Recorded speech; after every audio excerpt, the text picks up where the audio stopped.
véhicule dans les conditions extrêmes. Et cette idée-là de la communauté est venue d'un premier constructeur qui est venu essayer ces véhicules-là. Il se demandait bien qu'est-ce qui intéressait ce constructeur-là à venir s'installer chez eux. Puis, comme c'était le froid, ils se sont dit, bien, ça pourrait être intéressant pour nous autres, petite communauté, d'utiliser ça et de développer ce créneau-là, puis faire en sorte qu'il y ait plus de concepteurs de voitures qui viennent tester leurs véhicules chez nous. Et ils ont développé une infrastructure pour accueillir les constructeurs automobiles, que ce soit automobile, motoneige, bref, toute machine ou véhicule qui doit fonctionner dans les froids extrêmes.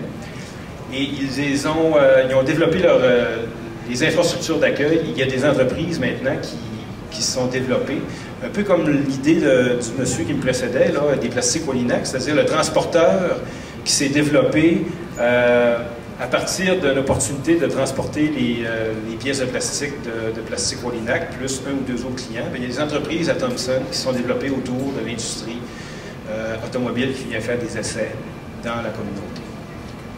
Alors ça, c'est la création d'un pôle de développement qui peut être intéressant pour les communautés. La notion d'incubateur d'entreprise aussi, qui est un élément intéressant dans les petites communautés nordiques et dans les régions isolées. Comme la culture entrepreneuriale n'est pas nécessairement là, les entrepreneurs qui veulent démarrer ont besoin de support, ont besoin d'accompagnement, non pas seulement dans le démarrage des entreprises, mais également dans les premières années qui sont les années difficiles. Le bienfait des incubateurs d'entreprise est reconnu mondialement depuis plus d'une trentaine d'années. Qu'un incubateur d'entreprise, qu'il soit réel ou virtuel, peut favoriser beaucoup le développement économique d'une région. Dans les petites communautés, un incubateur d'entreprise, ça peut ne pas être nécessairement une infrastructure, mais ça peut être un incubateur virtuel, c'est-à-dire des services que les agences de développement économique local vont développer en surplus de ce qu'ils font habituellement pour aider les entrepreneurs au niveau, exemple, de la tenue de livre, de leur comptabilité, au niveau des aider au niveau des coûts de revient de leur entreprise, etc. Le mentorat aussi, moi je vous parlais tout à l'heure de mon comptable quand j'ai démarré en affaires, l'impact que cette personne-là a eu. Il a non seulement beaucoup aidé mon entreprise au moment où on en avait besoin dans les premières années, mais c'est aussi beaucoup grâce à lui que je me suis développé, moi, d'un intérêt pour la gestion. Puis par après, je suis allé me former de façon plus intensive en administration, puis en gestion des affaires. Donc le mentorat dans les petites communautés, bien, ça peut aider beaucoup de jeunes entrepreneurs qui veulent démarrer, et qui n'ont pas, dans leur environnement immédiat, un père ou un oncle ou quelqu'un qui a déjà été en affaires et qui peut leur donner un bon coup de main. Comment qu'on peut pallier ça maintenant, la faible culture entrepreneuriale dans nos régions? Bien, il y a déjà des beaux modèles qui se font. Premièrement, valoriser et promouvoir l'entrepreneurship dans nos communautés. Il y a la communauté algonquine qui a développé il y a quelques années un concours d'entrepreneurship scolaire. Et ça a été un beau succès, du moins les gens qui m'en ont parlé m'en disaient beaucoup de bien. On a lancé aux jeunes en milieu scolaire, les jeunes du primaire, l'idée de se lancer en affaires, de développer un produit et de le vendre. Ils ont passé à travers toutes les étapes du démarrage de leur entreprise, le développement de leurs produits, la mise en marché. Et ce projet-là a gagné des prix au niveau québécois, au niveau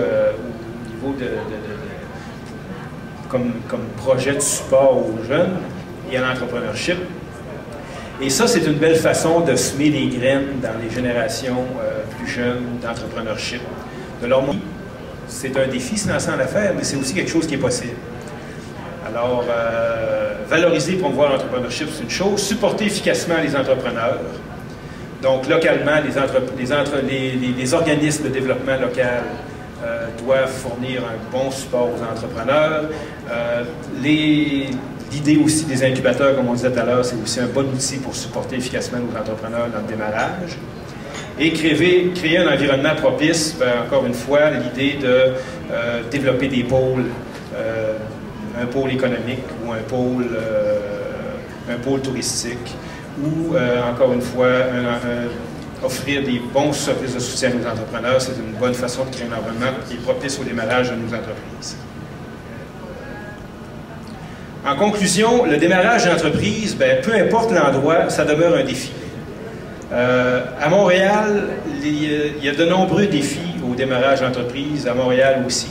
Ils sont juste différents que ce qu'on va retrouver dans les régions comme défis. Pour se lancer en affaires, il faut que l'entrepreneur soit déterminé. Il faut qu'il y ait du support auprès de son environnement immédiat.